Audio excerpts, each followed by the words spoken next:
За сайн байцгаана уу та бүхэнд өнөөдрийн мэндийг хүргэе. За өнөөдрийн ярих сэдвээр нь юуны тухай ярих вэ гэхээр ер нь 40-оос дээш насны эмэгтэйчүүдэд тохиолддог эрүүл мэндийн асуудлуудын талаар ярих гэж бодоод өнөөдрийнхөө сэдвийг бэлтлээ. Тэгэхээр 40-оос дээш насны эмэгтэйчүүдэд ер нь нийтлэг тохиолддог эрүүл мэндийн ямар асуудлууд байгаад идэм бэ гэхээр нэгдүгüүрт нь энэ дааврын өөрчлөлт буюу энэ цэвэршилтийн асуудал гэж. Дийлэнх хин эмэгтэйчүүд бол энэ 40-оос дээш насндаа за ер нь монголчууд бол монгол эмэгтэйчүүд дунджаар бол нэг 45 нас орчимд бол цэвэршилт явагдаад эхэлсэн байж идэг.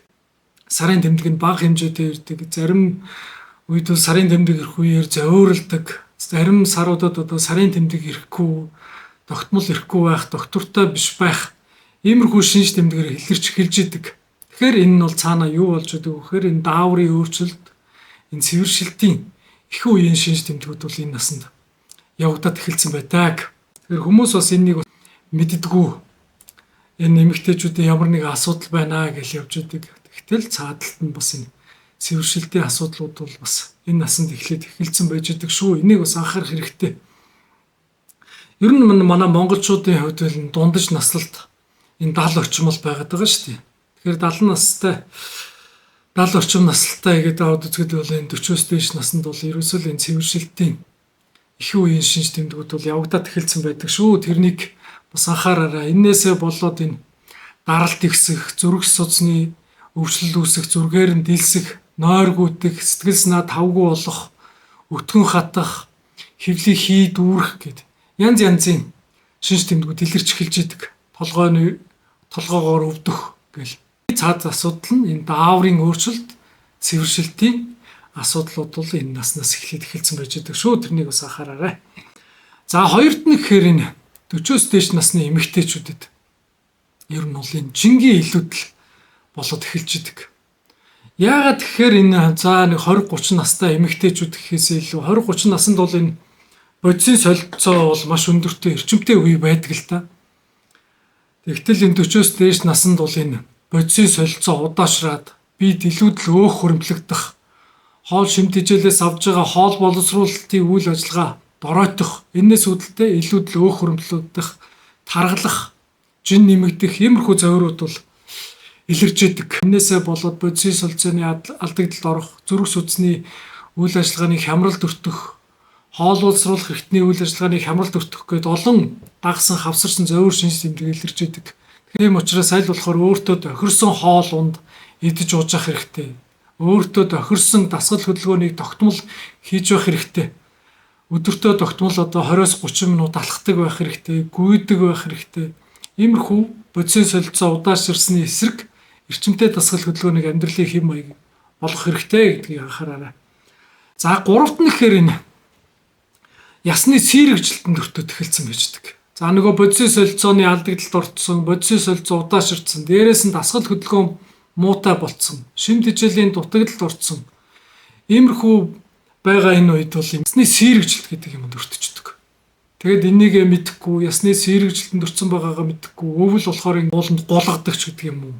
Эсвэл ингээд жоохон хөдөлгөөн хийгээд спортоор хичээллэх юм уу. Эсвэл ямар нэгэн тэмцээнд орж байгаад гар хөлөө ингээ хугалчлаа, ясаа бэртээчлээ гэдэг ийм асуудлууд бол байдаг шүү. Нөгөө 20-30 наснда спортоор хичээллээд сакс тоглоод, волейбол тоглоод үсэрч хараагаад зүгээр байж исэн бол 40-оос дээш насныханд бол тийм биш болчдөг.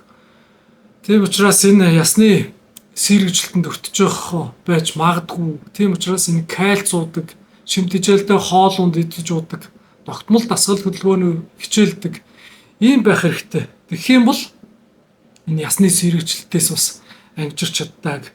Зарим хүмүүс бол ер нь бол энийг мэдгүй, тоохгүй л яваад идэг шүү дээ. Тэгэл 40-50 настай эмэгтэйчүүд бол тэгэл гар хөлөө бэртээчлээ, гар нь хугарчлаа, халтраад унаад, гараараа тулчдаг, гар нь хугарчдаг гэл янз янзын асуудлууд бол бас байгаад идэг шүү. Тийм учраас энэ ясны сэрэгжилтэнд өртсөн байх үе тэрнийг бас анхаараарай. За дөрөвт нь гэхээр зүрх судасны үйл ажиллагааны хямрал энэ 40-оос дээш наснд бол тохиолдож эхэлдэг. Хамгийн анхны шинж тэмдэг бол нөгөө даралт ихсдэг, шилэг үзүүгээр нөхөждөг, толгой нэргдэг, үе зүрхээр нь дэлсдэг, орой унтахын өмнө хий санаа төгшдөг, айдаг, цочдөг, амархан юмнаас төгшдөг, айдаг тиймэрхүү завирууд бол эглэрээд эхэлждэг. Энэний цаад шалтгаан бол ер нь бол зүрх судасны үйл ажиллагааны хямралд өртөтөөд эхэлсэн байгаагийн шинж байдаг шүү. Тийм учраас энэ 40-оос дээш насныхаа энэ зүрхний ямар нэгэн асуудал байна уу? За тэгээд зарим хүмүүс бол энэ зүрх судасны үйл ажиллагааны алдагдлалд ордсон. Тэгээд дээрэс нь зүрхний цусан хангамжийн дутагдалд орсон явж байдаг шүү дээ. 50 настай, 60 настай эмэгтэйчүүд бол нэг л стент тавиулчлаа. Стенттэй гэл одоо эмчилгээ хийх гээл над дээр ирж үзүүлж байгаа хүмүүст бол ингээл зүү тавихдаг, цахилгаан зүү тавихдаг. Ихтэл стенттэй гэл иймэрхүү асуудлууд бол бас яриад яваад идэг. Энэний ерөөсөө цааш шалтгаан бол өвчний эхлэл бол энэ 40-оос дээш наснд бол тавигдаад эхэлсэн байж идэг. Тийм учраас энэ 40-оос дээш насны хүмүүс зүрх судасны үйл ажиллагааны алдагдлалд орж байгаа юм биш үстэй. Зүрх судасны өвчлөлт өртөж байгаагийн шинж тэмдэг эхэлж байгаа юм биш үстэй гэдгийг бол өөрчлөн эмчид үзүүлж шинжилгээ өгч энийг бас тодруулах хэрэгтэй. Тавд нь гэхээр энэ насанд бол энэ нойргүйдэлд өртөд эхэлсэн байждаг. За 20-30 настай эмэгтэйчүүд нойронд их сайн байж идэг л та. Шүн сайн унтдаг, өглөө сайн унтдаг.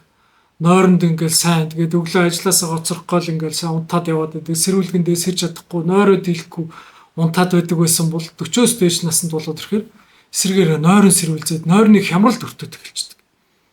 Тэгэхээр энэний цааш шалтгаан бол юу гэдэг вэ гэхээр нөгөө түрүүний хэлсэн цэвэршилтийн их үе, даралт ихсэх, зүрх судасны үйл ажиллагааны хямрал, хоол шинж тэжээлийн дутагдал, нөгөө эрчимтэй дасгал хөдөлгөөн хийхгүй, биений булчингийн үйл ажиллагааг сайжруулахгүй иймэрхүү байдлаасаа болоод цааш шалтгаанаараа бол энэ нойргүйдэлд өртөд эхэлсэн байж байдаг.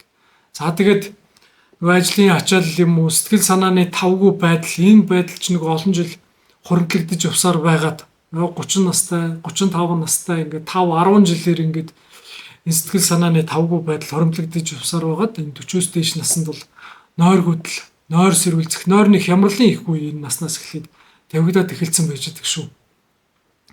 Тийм учраас 1-2 хоногоор нойргүй, унтаж чадахгүй байгаадаа, иймэрхүү завиртай байгаадаа бол аль болохоор эмчид үзүүлээд нойргүйдлийн эсрэг эмчилгээ сайн хийх хэрэгтэй.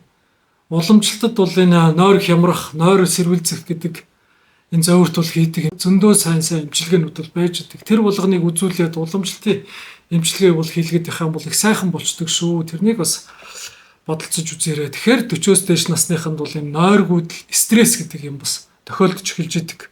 За 6-ад нь бол энэ бамбай дотоод шүүрлийн булчирхааны хямрал өртөд эхэлсэн байждаг.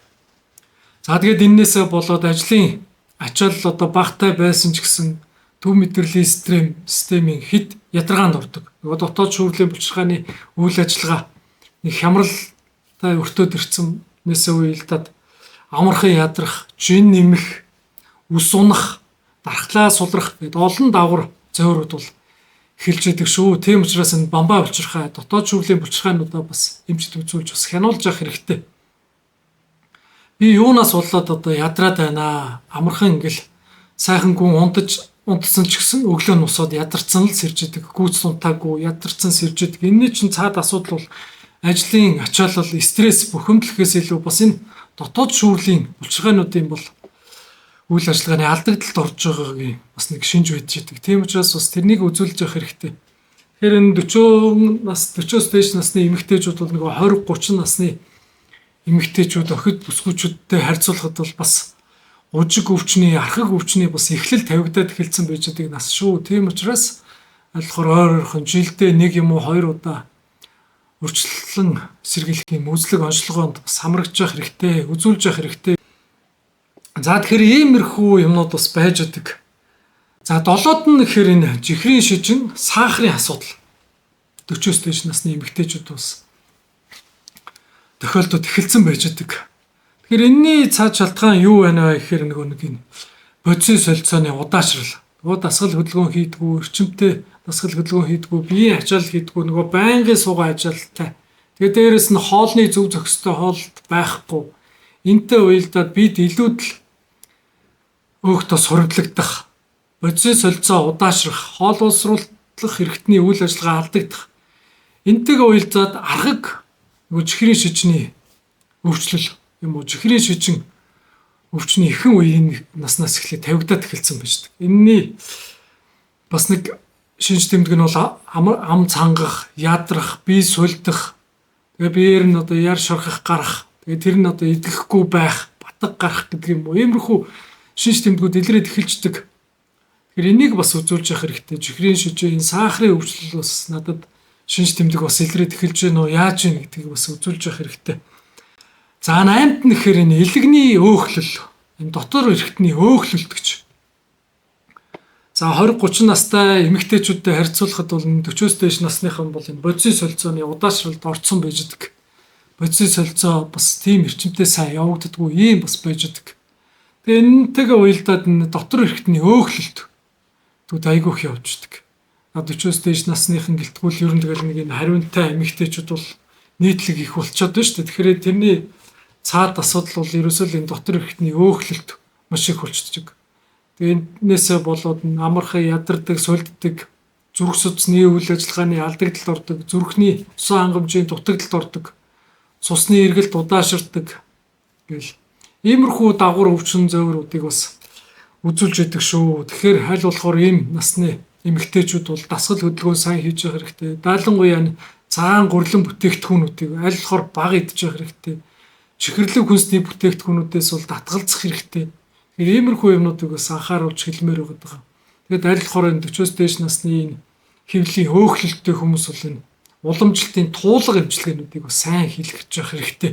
Ядаж жилдээ нэг удаа намрын улиралд хэвлийн туулга хийлгэж явах юм бол бодисын солилцоо сайжирдаг. Тэгээд жилдээ нэг удаа энэ мацаг барих гэдэг уламжлалт дангаа ухаанд бол энэ өвлийн улирал эхлэхээс өмнө 3 хоног мацаг бариулдаг.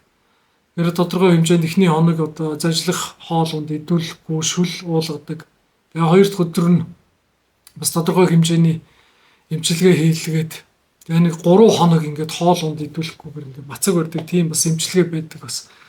Хэвлийн өөхлөлттэй, даалангуяа илэгний өөхлөлттэй ийм эмэгтэйчүүд бас энэ хэвлийн туулга хийлгээд энэ мацаг барих гэдэг юмыг бас хийвэл бас их сайхан болдог. Бодисын солилцоо сайжирдаг. 9-т нь бол энэ үе мөчний өвдөлт гэж бас байна.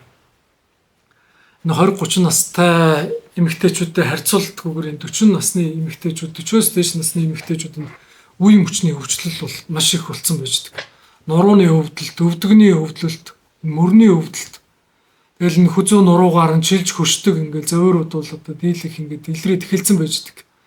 За дайлангуяа 30 настайгаас эхлээл ингээд ширээний ард ингээд удаан сууж өдөрт ингээд байнгын суугаа ажил хийж исэн ийм эмэгтэйчүүд бол энэ 40-с дээш наснд гараад ирэхээр нурууны өвчлөл, үе мөчний өвчлөл, дайлангуяа бүсгийн нурууны өвчлөл, тэрнээс үүдэлтэй энэ хонгороо өвддөг, гоёроо өвддөг иймэрхүү зовирууд бол энэ наснаас эхлээд эхэлсэн байж байгаа шүү. Тийм учраас энэ үе мөчний өвчлөл, нурууны өвчлөл, иймэрхүү өвчлөл бол байх вэ гэдгийг бас анхаарч явах хэрэгтэй.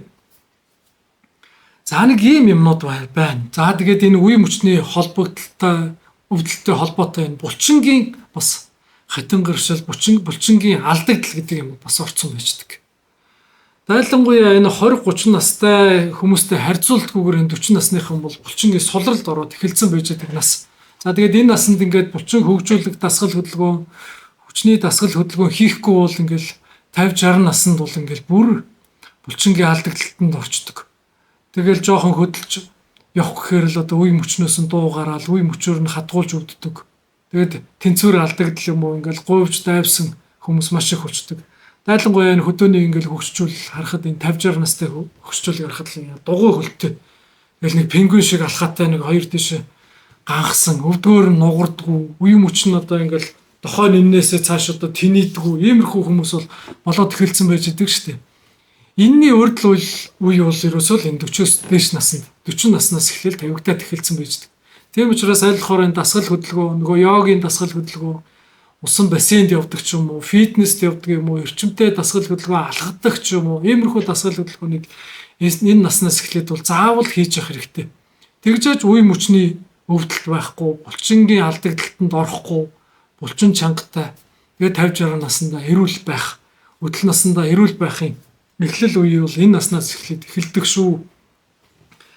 Дайлангуяа ингээл энэ 40 нас хүрээд ирэхэд л бол одоо ингээл хоол шингээх чадвар хүртэл ингээл сулраад эхэлчихдэг шүү дээ. 20-30 наснд ингээл 2 дугаар хоол цөөн өнгөлд одоо ингээл зажлахгүй бараг уудж иддэг гэсэн юм залуучууд бол ингээл 40-оос дээш наснд ирэхээр л шүлтэй хоолноос өөр юм шингээж чадахгүй болж байна гэдэг ийм зөөрүүд бол хэлээл ирж идэг.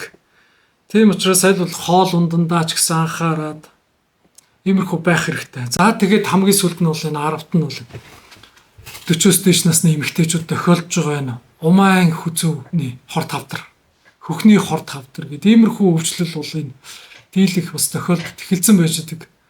Аль болохоор энэ насанд бол одоо энэ умайн хүзүүний асуудалтай байхгүй, өвчлөлт байхгүй байгаа, хөхний асуудал байхгүйгаа энэ эмэгтэйчүүд бол энэ папиллома вирус гэдэг энэ вирусын эсрэг вакциныг бас заавал хийлгэх хэрэгтэй. Тэгвэл нийтлэг ингээл манай монголчуудын дунд бас энэ хөхний хор тавдар, умайн хүзүүний хор тавдрууд гэл энэ асуудлууд дийлэг их байгаад байна шүү дээ. Тэгэхээр энийг бас анхаарад бас ойр ойрхон хэмжид үзүүлээд шалгуулж явах хэрэгтэй, өхөө шалгуулж явах хэрэгтэй. Умайн хүзүүлэг эмэгтэйчүүдийн үзлэгт бас сайн орж явах хэрэгтэй. Иймэрхүү асуудал бас байна уугүй юу гэдгийг бас эмэгтэйчүүдийн ариун цэвэр гэл гэр бүлийн ариун цэвэр гэдэг нь бас сайн сахичих хэрэгтэй шүү. Тийм учраас энэ нас бас нэлээд анхаарч явах хэрэгтэй насаа гэж та бүхэнд анхааруулж хэлмээр байна. За тэгэхээр өнөөдрийн миний ярьсан сэдвтэй холбоотой асуух асуулт байна уу? Санал сэтгэл та бүхэнд бас юу байна? Наривчилж асуумаар байгаа асуулт байх юм бол мэдмээр байгаа зүйл байх юм бол энэ бичлэгний доорх комент хэсэгт үлдээгээд өгөөрэй.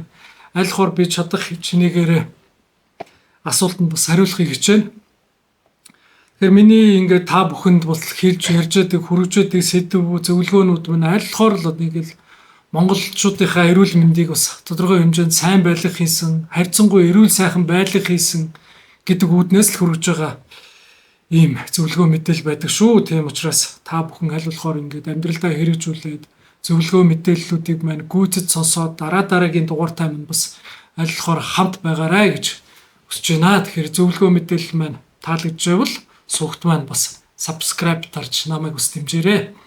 За тэгээд анхаарал тавьсан та бүхэндээ маш их баярлалаа.